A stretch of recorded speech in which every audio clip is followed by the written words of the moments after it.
Hi there, welcome to my video on how to use Binance. So first things first, if you haven't created a Binance account, follow the referral link in the description to create your account.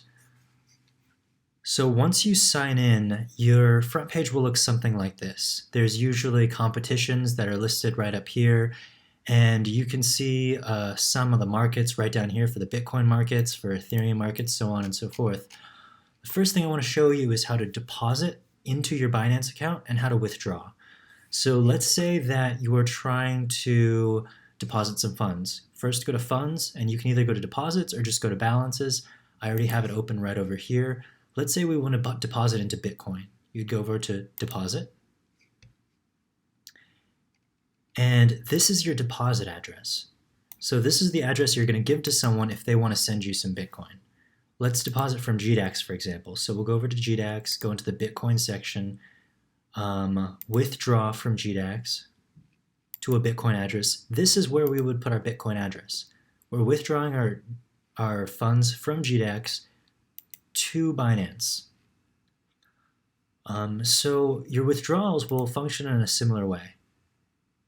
So if you want to withdraw your Bitcoin, let's say we want to withdraw from Binance to GDAX, we would deposit on GDAX. We would get the Bitcoin address from GDAX, and we would paste it down here. Now, once you have some of your funds into Binance, we'll want to get to trading. So I would head over to Exchange. You can use either Basic or Advanced. They're both actually very similar. Just click on Advanced for now. So Binance is quite similar to GDAX in that it shows you one coin pairing at a time. So right now we're on the VeChain and Ethereum coin pairing. You can switch between Bitcoin pairings and Ethereum pairings. They also have BNB, which is the Binance coin, and the USD Tether. At the moment, I would recommend not using Tether just because there are some major transparency issues. If you're curious, you can read an article about it on dannycrypto.com. You can mark your favorites by clicking on the star and it'll show up in your favorites tab. For the moment, let's stick with VeChain and Ethereum.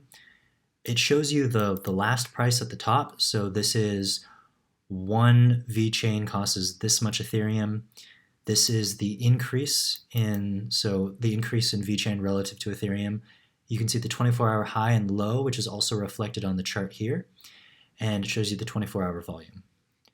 So with the chart, if you want to adjust the x-axis, right now I have it set in day view, but you can look at the last couple weeks, the last couple hours. If you want to see it beat by beat, you can look at the last couple minutes. What I really like about Binance is that it allows you to add indicators. So right now I have the moving average, convergence, divergence, and the moving average. So the MACD is basically, it subtracts the exponential moving average 12 from the 26. So it basically is an indicator that hints at how prices are going to change. That's generally what people use indicators for.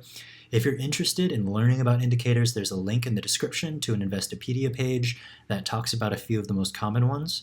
If enough people ask, I'm happy to make a video about indicators as well. There are other tools you can use here as well.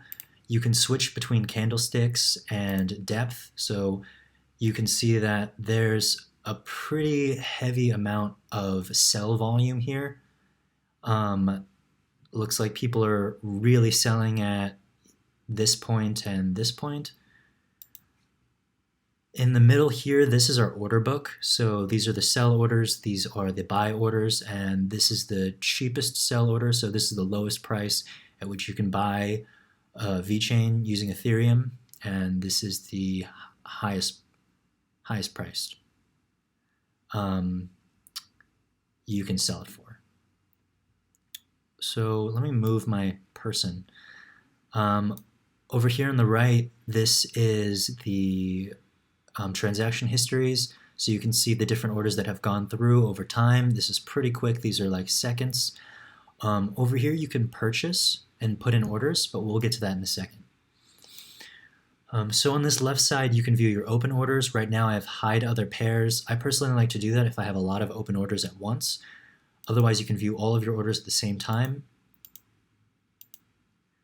You can look at your order history for the last day, the last week, the last month, so on and so forth. So let's imagine that we want to purchase some VeChain using Ethereum. So if we want to purchase at market, it's very simple. We just put in how much VeChain do we want? Do we want 100? So if we buy 100 of them, it'll just go for the market price. And it looks like somebody's selling about 100 of them at 0.00498. So that's how much it would go for. It shows you your max amount just based on how much Ethereum you have. Based on the Ethereum I have, if I used all of it, I could get 213. At the moment, selling is about the same. It tells you how much you have of VeChain, and you could choose to sell all of it at the market price, in which case it would go for this price. So a limit order is a little different. Limit order is basically a way to say, hey, if the price hits this amount, that's when I want to buy, or that's when I want to sell. So right now the price is at 0.00495. Let's say I want a lower price before I start buying my VeChain. So let's say if it ever hits like 405 and it tells you the price in US dollars, if it ever went from 4.23 to 3.44 or $3.44, then I'd like to buy 100. And you can put in that order whenever you want. And you'll see that order reflected over here in my open orders. Now, I'm actually not trying to do that purchase, so I'm going to go ahead and cancel it. But you could also put in a sell order if you're interested. I already have a couple sell orders open up over here on the left. Now, a stop limit order is a little different. So let's imagine we're going to do a sell stop limit. Let's say that we're afraid that the price of VeChain is about to tank, and we're scared that it might go down to 0.004. And before it does that, we want to make sure we can sell out of it. So let's put our stop price at 0.0045, and we'll put a limit at 0.0044. Now what this means is we're communicating to Binance that when the price hits 0.0045, we would like to put a limit order out there up to 0.0044. So if the price is tanking, we're going to try to sell all of our VeChain between the prices of 0.0045 and 0.0044. Now, if they aren't able to fill the order while the price is still above 0.0044, the limit won't go through, or your order won't go through, which is why it's important to choose a limit that's significantly below the stop. If you put your limit as the stop limit, if the market price is tanking and you hit the stop price and the market price is so low that your order won't fill, then you won't be able to pull your money out in time. So let's try to do the reverse. Let's imagine a buy order. Let's say we wanted to put in a stop limit order because we think the price of VeChain is about to soar. So we communicate to Binance, hey, when the price hits 0.055, I would like you to put in a limit order to purchase some VeChain while it's between 0.0055 and 0.0056. So what that means is when the price hits our stop limit, our order is going to initiate, and it's going to try to fill those 100 VeChain we're trying to buy between 0.0055 and 0.0056. However, if it isn't able to acquire 100 VeChain for us between the stop and the limit, our order won't execute, which is why it's important to have a limit that's slightly above the stop so we can fully capture the amount of VeChain we're trying to get. So that's about it for stop limits. I usually use stop limit if I'm worried a price is about to tank or soar. Usually regular limits are fine for me. I like to use the 24-hour lows and highs as kind of indicators of where the price might be moving. And using indicators like the MACD or any of the indicators listed here are pretty helpful too. So if you have any questions, please let me know in the comment section below. I'm happy to try to answer questions. If you're interested in some aspect of trading and you'd like to see a video about it, also please let me know.